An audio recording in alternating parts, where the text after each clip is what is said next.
Okay, good morning and welcome to the VMware keynote. My name is Scott McKinnon. So I work as a security architect in Jeremy Van Doorn's EMEA team for the network and security business unit. And this morning I'm going to give a talk on how we can think about redefining security for the world of the anywhere workspace and multi-cloud. And I thank you for the opportunity to talk to you all this morning. In terms of the format, I'm going to go through this talk, and you can use the chat for any questions that you may have. So I'm going to talk for around about half an hour, and then we should have time at the end to answer any of the questions that you may have. I do encourage you to ask any questions and seek any clarifications. And as I said, I'll cover those pieces at the end. So in terms of the agenda that I put together, first of all, I thought it would be interesting just to have a recap on VMware's security strategy. So the elements that we have inside our portfolio and how we see those being positioned with various different customer elements inside the organization. I also did want to touch briefly on secure platforms as well. So obviously, with convincing customers to have the ability to place security controls across the infrastructure, we need to make sure that we're actually building on solid foundations and that we have a secure platform. And then for the main part of the talk, I wanted to think about how we could use a zero trust approach to cover each of the different elements of the consumption chain.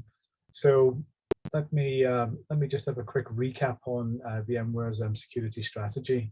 So our starting point really is that security is a team sport. There isn't really one part of an organization that's responsible for security. All parts of the organization do contribute to the security of the assets.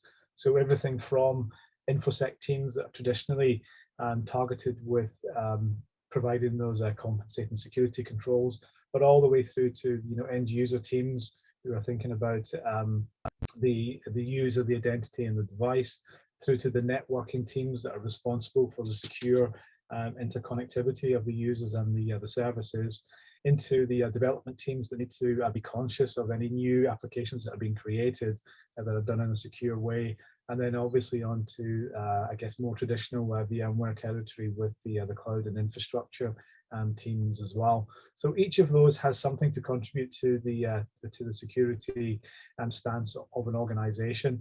And what we've done is that we've created a simple model that focuses on what's important to an organization, and that really is the applications and the data. That's where the value sits inside the organization, and the processing of that data, particularly with organizations going through digital transformations, is really where the value lies. So we begin by looking at where does the applications and the data touch onto the infrastructure, and we can see we have these different elements here. So there's obviously the endpoints that the users are consuming. There's the identity and the kinds of access that they require, the networks to interconnect them, and then the cloud or the workload platform where the applications are ultimately hosted. And to do that, we want to try and bring each of these teams together, give them common views across what's happening from a security perspective, and obviously provide the tooling to do that. So thinking about the InfoSec team, that's where our carbon black part of the portfolio fits in. So here, that's about understanding the the endpoints from the user devices through to workloads and even onto containers, and how we can protect those from that level. And then the end user teams, they're thinking obviously about how to provide that access, and that's where our Workspace One portfolio and the Horizon virtual desktop infrastructure piece fits in. And then from a networking perspective, we have NSX for the east to west inside the data center, stretching out into SD-WAN across the wide area, and then essentially a kind of coming together of some of the end user technologies with the network technologies. to give us the SASE, or Secure Access Services Edge. And then from a DevOps perspective, our Tanzu portfolio with the service mesh, and as we'll see, the ability to do security from an API perspective are important. And then our main platform pieces here, the vSphere virtualization platform, VMware Cloud, but also secure state, part of Cloud Health, which is particularly useful for public cloud deployments. So those are the elements inside our security portfolio to meet the needs of these teams. And we're obviously working on doing integration of each of these different parts. I'm sure you're familiar that Carbon Black can be deployed directly from a vSphere environment, so that the information that can be seen from the vAdmin is similar to what can be seen from a kind of SOC and security perspective as well. And then there are many other integrations across the portfolio with NSX working with Carbon Black, the integration, as I mentioned, between the end user piece and the SD-WAN to give us the SASE. So we're really focused on integrating these so that customers can have this coming together of the various different security teams. So that's just a quick overview of our positioning with the various different elements of security that we have inside VMware. And now, as I said, I'd like to move on to discussing secure platforms. So if you look at these basic pillars of security, then it's been well understood for a long time that protecting data at rest is a critical thing that needs to be done. So whether that's done at the individual VM level, or whether it's being done at the storage piece, this is all about giving protection against any data whilst it's actually at rest. And that means that you can stop compromises of disks being stolen, or any kind of physical intrusions into the environment. The other piece that's also well understood is data protection in motion as well. So when information is moving around the infrastructure or across networks, or even into clouds as well, we want to be able to protect that. And so typically that's done through the encryption of some of the management traffic with vMotion, replication traffic being encrypted, but also the transport traffic as well. But where the new area is emerging is this idea of protecting data when it's in use. And here we've really focused on building a trusted platform. And the trusted platform is all about using things like TPMs to establish hardware trust anchors, to have a controlled and a tested boot process, so that when you're operating a VMware stack, you can then have confidence that the software that's running inside there is indeed the software that was intended to run. And that can be verified through things like the vSphere Trust Authority that separates out the attestation process from the general management of the platform. And then the final piece that's coming in there is the idea of a trusted execution environment. So being able to take advantage of some of the latest developments inside the processor architecture themselves. So you can have essentially virtual enclaves inside the processor, which can then be accessed directly by the application itself. So we have capabilities now to do that for both Intel and for AMD processors. So taken together, these elements of securing data when it's at rest, securing the data when it's in motion, and actually protecting it when it's in use is really what we're talking about from a platform security perspective. And that allows us to establish this kind of hierarchy here that says that if we secure the platform by having robust operations around it, controlling who has access to it, and then being able to report the status of that through some of the capabilities we have with our VROps, then that gives us the secure platform piece, which ultimately allows us to run secure workloads. So that with some of these techniques that I've just described, we're now in a position where we can ensure that we only run workloads across this infrastructure fabric that has been tested and assured. And then ultimately, that allows us to protect the data, which, as I was saying a couple of minutes ago, is really where the value and the in some cases, the very reason why some organizations exist to process this data. Their reputation, their business, their value is tied up in the data. So important to understand that you have a secure platform over which to begin to deploy many of these different techniques and technologies.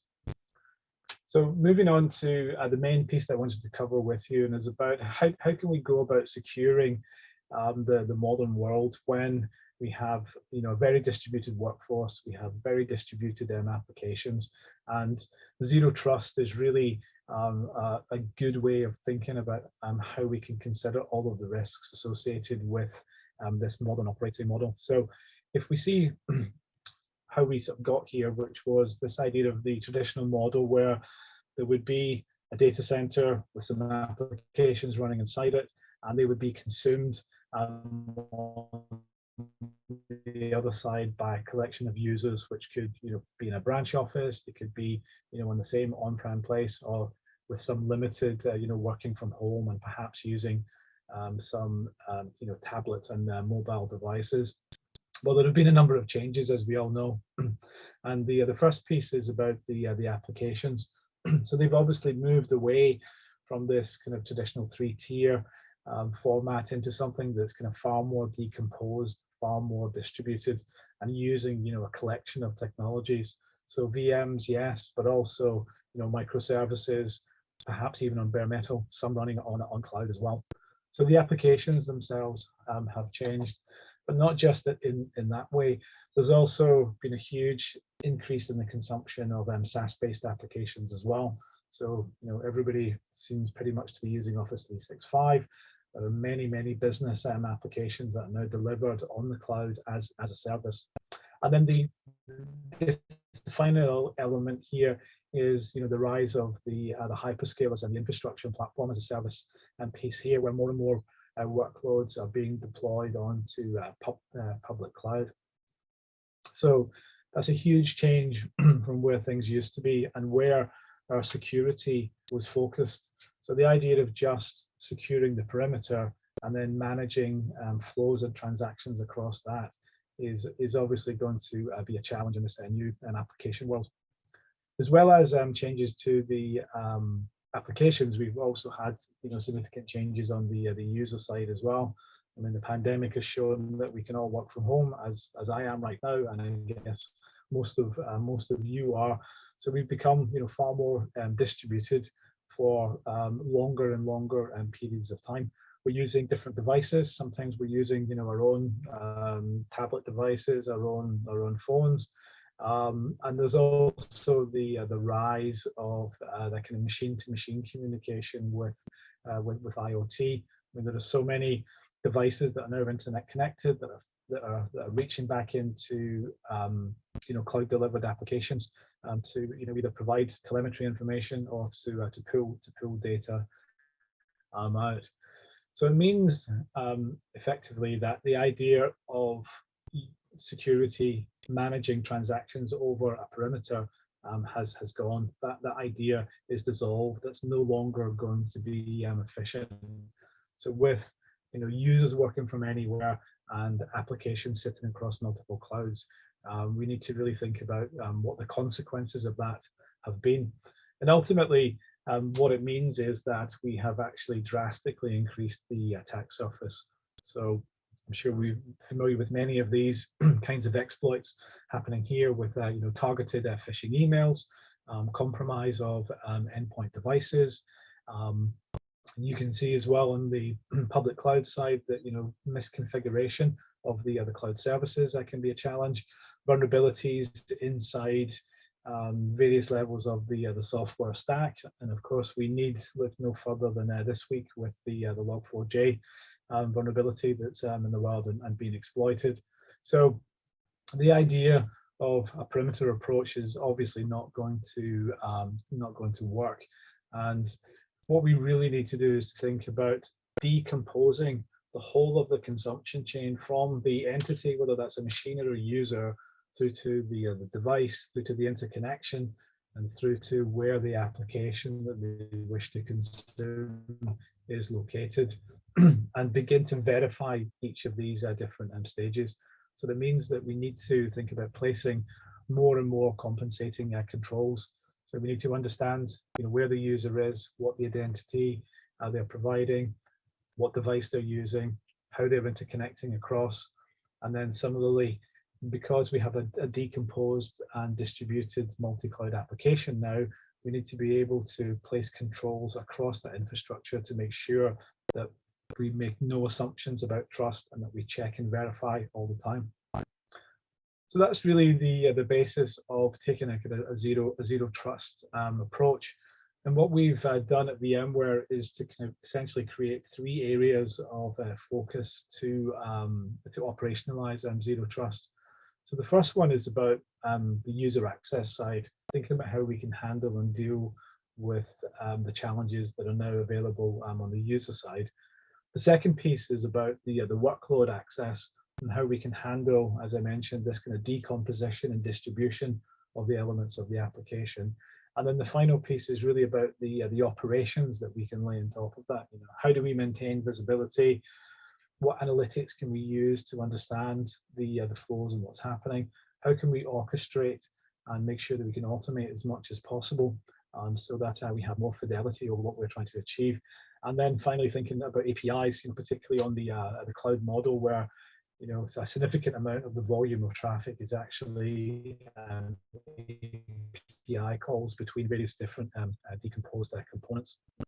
So to help us do that, we've kind of split things up into these kind of 3 areas here, thinking about the users and the devices, the interconnected network, and the workload and the data. And some of the considerations that we have here are obviously about device management, endpoint protection, compliance to corporate policies, identity and authentication, securing the access to where the applications are running, looking at the behaviors to understand whether what we're seeing is in terms of an anomaly, is it an impactful anomaly, or is it something that is benign?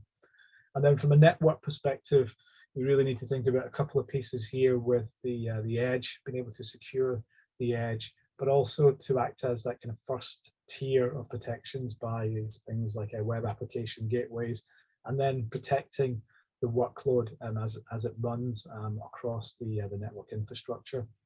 And then from a workload of data perspective, microsegmentation, something that we've been talking about for a long time, but that's really just the first step in a zero trust approach.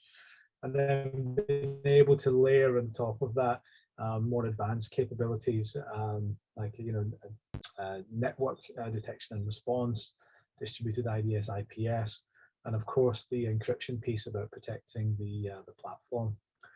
So that's our approach to zero trust, and of course we have, as I mentioned, a number of solutions inside our portfolio to help customers operate and manage this.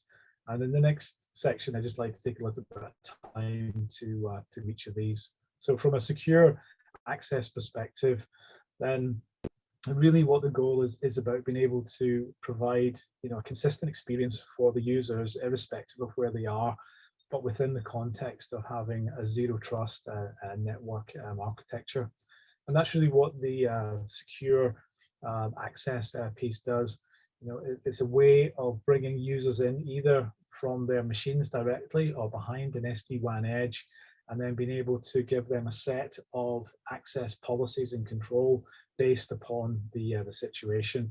So whether their machine is patched, or what location they're in, which applications they're trying to access. And this, of course, is cloud delivered. So it's orchestrated over the cloud, can support multi-regions, brings in this idea of zero trust security by providing the distributed control points. And then the policies can be location independent because the user just connects to the closest POP. And then thinking about how we can apply, again, these zero trust principles to the identity and the device posture, then that's where Workspace ONE really comes in. So by being able to understand from a unified endpoint management the status of the device, being able to understand any of the risk factors associated with how that user is at this moment in time, we can then begin to have dynamic controls on how we protect things. So making decisions over whether we reject connections or we require multi-factor authentication before giving access onto the workload itself. And then taking a granular approach with the tunnels, for example. So with the tunnel service, you can effectively have this per app VPN. You can choose the application, you can determine what the action is, and then you can control the destination. And this really gives the capability of zero trust, because if, for example, a particular application tries to reach out to a domain that is not trusted, then by default that's going to be blocked. So you're really just allowing very specific and controlled access into the application itself. And then bringing these all together with SASE, so we're having a cloud delivered security stack that can do the authentication and the authorization of the user, and then can provide a comprehensive set of cloud security capabilities, from URL filtering, CASB controls for SaaS applications, data loss prevention, as well as signature-based protections as well.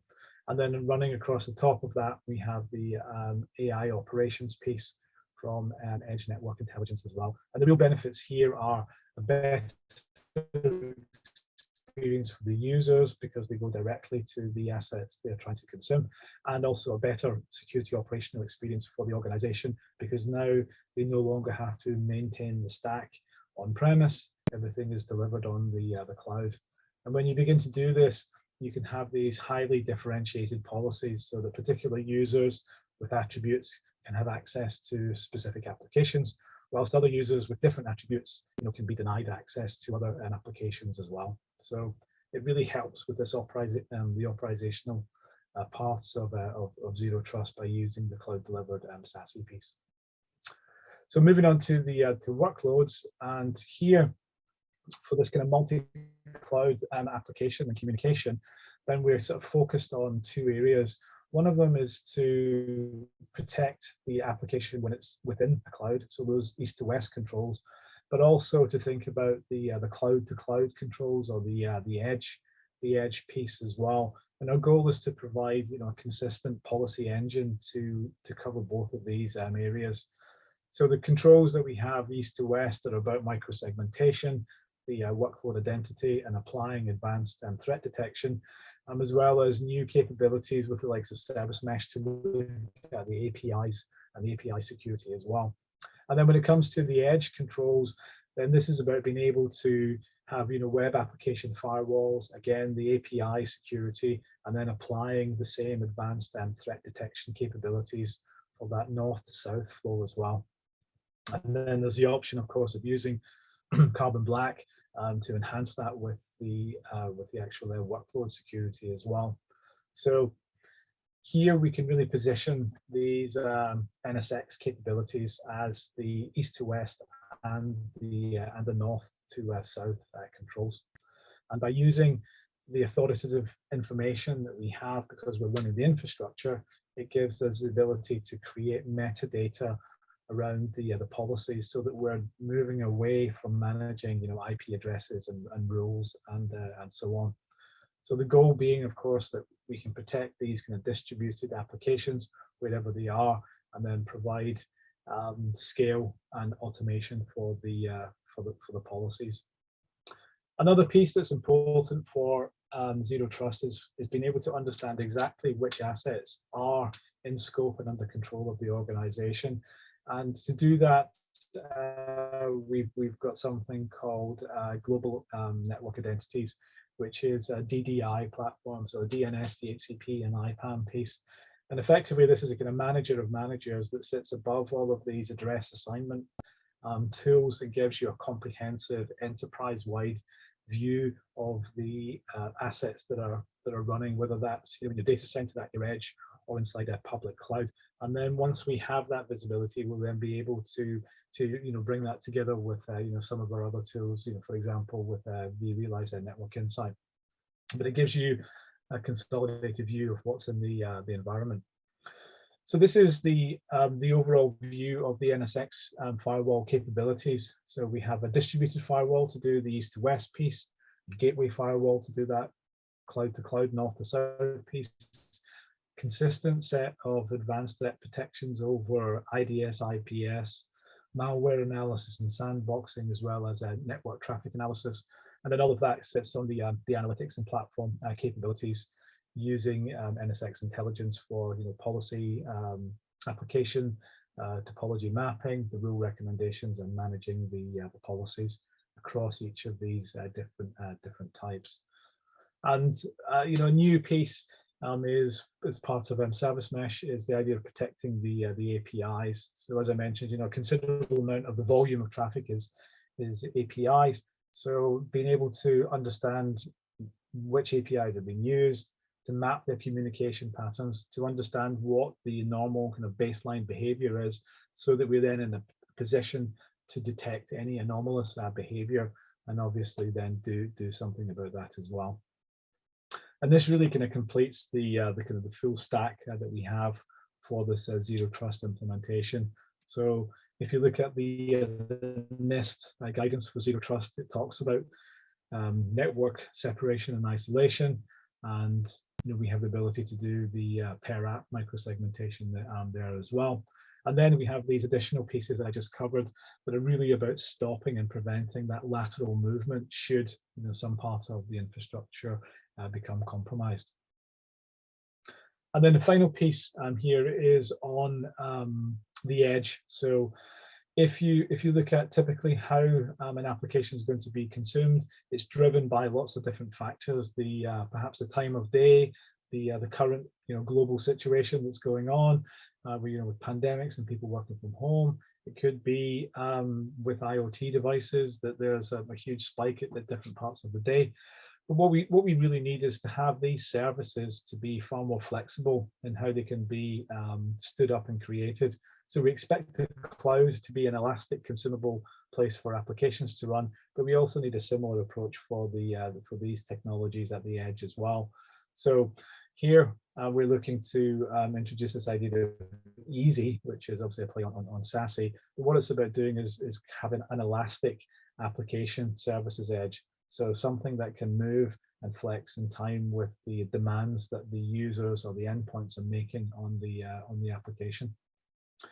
And all of this gets us to the point that we can now have a consistent security model across these multi-clouds. So whether it's a public cloud or individual data centers, whether it's bare metal, physical workloads, or whether it's containers, we can have this consistent policy model to protect each of these different elements without having to go and have different teams with different skill sets trying to protect different parts of the infrastructure. And the federated model allows us to support that. So moving on to the third point, which is about the security operations. Then for zero trust, some of the pieces that we're looking to support inside the operations center is the idea of having visibility and a context, so that we can have more understanding about what's going on.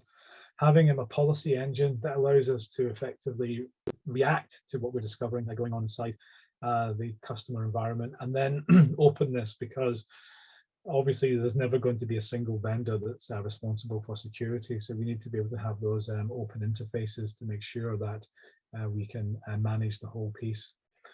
And as I mentioned at the beginning, when thinking about zero trust, because you're going to have significantly more compensating security controls inside the environment, it's really important that we're able to do the monitoring and provide that kind of visibility across all of these. Previously, we may just have been looking at individual sections, and now we need to kind of put them together and have that more holistic view. And that's the way to be successful with security operations. So there are a number of well-defined steps for this. Identifying the risk, putting in preventative policies, being able to detect and if there's any anomalies, and then finally being able to respond. And it's all about being able to provide the SOC and the security analysts with this information across the whole of that, as I mentioned, that decomposed consumption chain. So how we do that is with the Carbon Black cloud piece. So here we can strengthen existing customer security operations by bringing in the rich information that we have, and we split this into 3 sections. The first one is about identifying risk. So things like being able to do assessments on the vulnerability of workloads inside the environment, the capability to run queries and understand about the patch status and so on. That really helps with identifying and baselining the risk associated with these assets. And then there's the preventative piece. So using these next generation AV parts, being able to detect different kinds of to prevent different kinds of compromise that are already known. Before moving on to the detect and response piece, where we can use a rich set of data and information to understand exactly what's happened inside the infrastructure, and then that can then be shared in terms of either input into the system or the ability to pull information out. And also, as I mentioned, the integrations that we're doing. So now you can have, for example, actions inside Carbon Black can be to actually go and change metadata tags that are bound to NSX security groups, so that you have this coming together and an integration. So, and ultimately, this is where kind of VMware is headed, and why I put the disclaimer at the beginning. So XDR is not a solution that we have a SKU for right now, but this is our direction of travel, with bringing together all of these different elements that we have.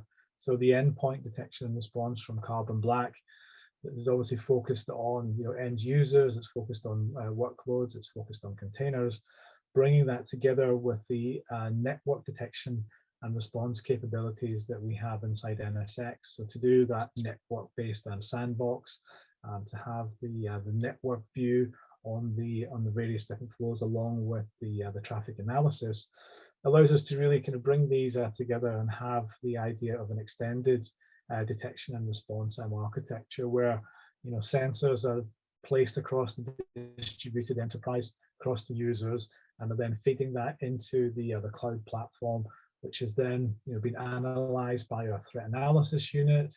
It's bringing in feeds from other places, and ultimately it's presenting information to the SOC and the analysts about the current situation inside the enterprise.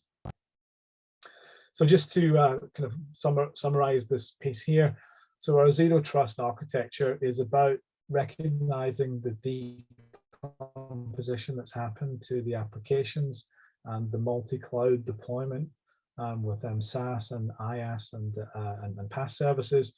At the same time as recognizing that we have a highly distributed workforce now that's working, in a flexible way. Sometimes it will be some days at home, sometimes some days in the office, but it's a far more distributed environment.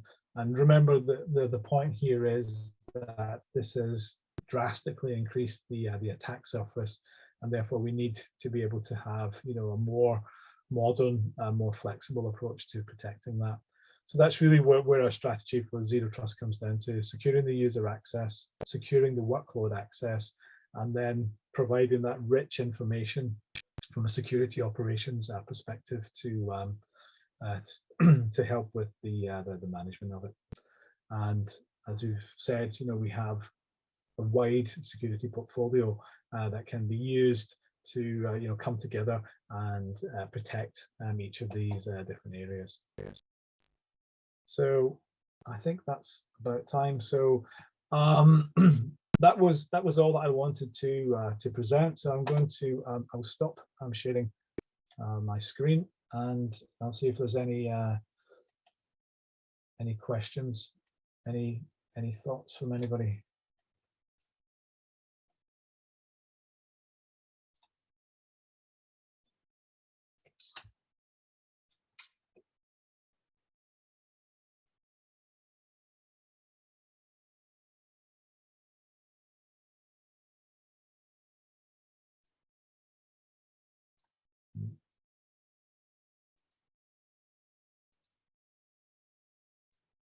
I don't see any coming in, but maybe I could just take a a couple of minutes to talk about one other topic.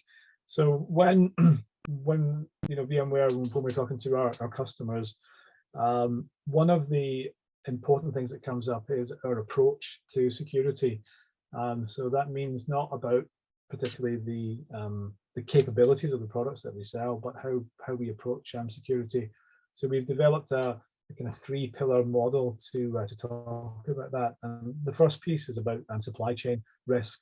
So customers are increasingly asking us to complete supply chain questionnaires because they're interested and concerned about how VMware manages their own data, our own data, and also how we handle any information that's shared as part of the engagement or the procurement. So to do that, we've set up a group called the InfoSec Governance Review Team, and that has the responsibility to give authoritative and legal responses to these supply chain questionnaires. As well as that, we also publish our own information security management system. We publish our policies that all of our staff are subject to, and we also do some formal third-party certification on that as well. So that's the first pillar, the supply chain piece. The second piece is about security engineering, really, and about how we go about building our product solutions and how we control our build environment. So there, again, we've established another team which is called VMware Trust and Assurance, and that's all about managing the security development lifecycle, doing the engagement with researchers and vulnerability notifications, and how we ensure that we are a responsible developer, and that we keep our customer base informed about vulnerabilities and things. So as you would have seen this week with the Log4j.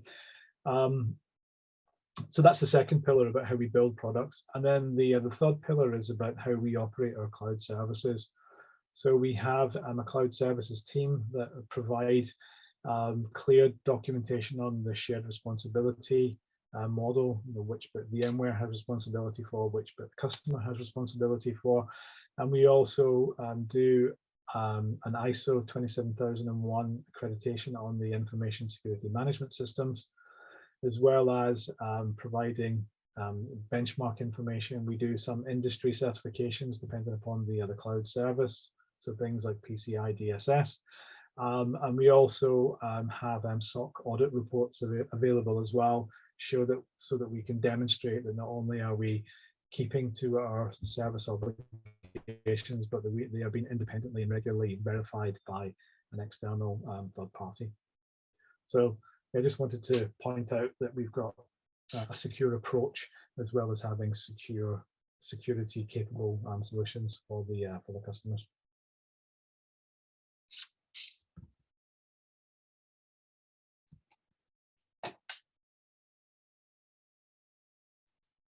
Okay, I'm not seeing any questions come in, so I think that was the allotted time for this. So maybe I could just finish by thanking you again for your time and for having the opportunity to talk to you this morning. And I wish you a great rest of day for your VMUG meeting. And obviously, if there are any thoughts, any questions, I've placed my email address on the front of this, and the VMUG organizers obviously know how to reach me as well. So I'll finish by thanking you very much for your time, and have a good day.